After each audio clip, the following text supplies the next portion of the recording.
Is this deal still a go? What's your understanding of what's behind the delay? So we fully expect the deal to be implemented as described by the president and by the mediators, Egypt and Qatar, yesterday, and on the timeline that was described. What we're doing now is working through details of implementation. That is always the case in deals that are complicated, that are going to play out over a period of weeks, as this deal will, and when there is literally zero trust between the two parties to the agreement. And so we expect that there will be complications throughout the period of implementing this deal. We are intensively engaging to work through them, and will continue to do so, as will, by the way, the incoming administration, which has been fully on board during this process, up to speed on all the details, and itself committed to implementing this deal as described. On this, I'm just going to call it this one detail. When you hear the prime minister saying that Hamas is attempting to extort last-minute concessions, what's the concession?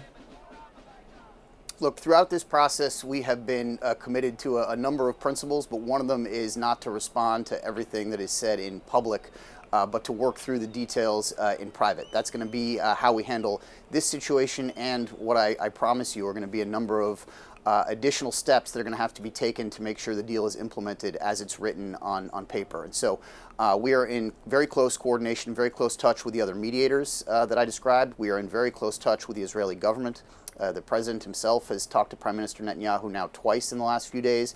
We are all in touch with our Israeli counterparts to work through how to implement this deal, and we have every expectation that it will be implemented exactly as described by the president yesterday and on the schedule that was described beginning as soon as Sunday. There are major issues still to be worked out, even if and after this first phase sets in on Sunday. Did reaching a permanent ceasefire and getting all of the hostages back, did that get easier with this deal? How tough is the road still ahead? So it's going to be challenging to implement this deal, but we fully expect it to be implemented. As you know, and as the president described in his remarks, the deal plays out across 3 phases. The second phase involves a permanent ceasefire and the release of all the hostages. The third phase involves the release of the remains of hostages who have been deceased during the course of this conflict or on October 7th. It's all spelled out on paper, and so we are doing everything we can to set the incoming team up as well as possible to actually implement this deal, since the bulk of this time period will now play out in a new administration. That's why the president directed our team to brief the incoming team on everything we were working on. It's why we welcomed them to participate as support for the talks as they were unfolding. And we think that's what gives us the best chance to actually get this deal implemented, as you described. We think that's a good thing. As you were just talking about, you brought in the incoming administration, the president-elect's team. You guys, it's very clear that the president and the president-elect both have had important roles in getting this over the finish line. It's also very clear that the dislike among those two men is well documented. Despite all of that, and despite what we heard from the announcement from President Biden yesterday, Donald Trump said this yesterday, even before Biden made his announcement, which was this. He put it on his social media saying this epic ceasefire agreement could have only happened as a result of our historic victory in November. And also, we have achieved so much without even being in the White House. John, what do you say to that? Do you agree this could not have happened without Trump winning the election?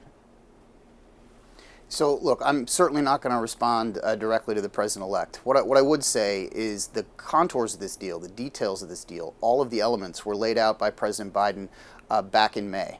As recently as a few months ago, the Israelis were fully on board and ready to implement this deal, and it was Hamas that needed additional pressure imposed by Israel in Gaza, pressure that was brought about by the decimation of Hezbollah in Lebanon and the transition to a new government there. Pressure that increased, including when President Assad of Syria fell. And Iran, which has been badly weakened during the course of this conflict through its attacks on Israel that ultimately failed with the defense of the United States, could no longer provide as much support as it was providing before. So all of this mounted over time on Hamas until it ultimately took the agreement. I don't think political factors in the United States were anywhere near as significant as what I just described. And the reality is, to be honest, we've not been focused on the political outcomes here and on who gets the credit. What we've been focused on is the outcome in the region, trying to get this deal done and achieved. It's why we brought the new team, the incoming team, into our conference, described everything that we were doing in the negotiations, and included them in some of the talks. We wanted to get an outcome here that was good to bring the hostages home, good to improve the conditions in Gaza, the humanitarian situation, that would enable Israel to be secure. We think that's what we've gotten done, and the bipartisan nature of this was an important facet of it. You fully expect this to be implemented and for this to happen. That's very clear. I'm hearing you.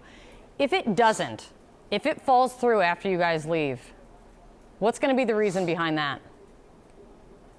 Well, it's very hard to predict the future. I mean, in a deal like this, there are any number of things that can go wrong. It's complicated. Again, there's zero trust on either side, so I'm not going to get ahead of what could happen. It is certainly our expectation that this gets implemented. It is our hope also that this gets implemented. It is fundamentally a good thing, and I think will provide a lot of relief to the families who will be reunited, to the people in Gaza who have suffered tremendously, to the people in Israel, who I think many of whom are ready for this war ultimately to be over. And so we're committed to implementation. We'll continue to help in any way we can, even after we're gone, but it will largely be up to the next team to try to bring this across the finish line. And they have been a part of this every step of the way up till now.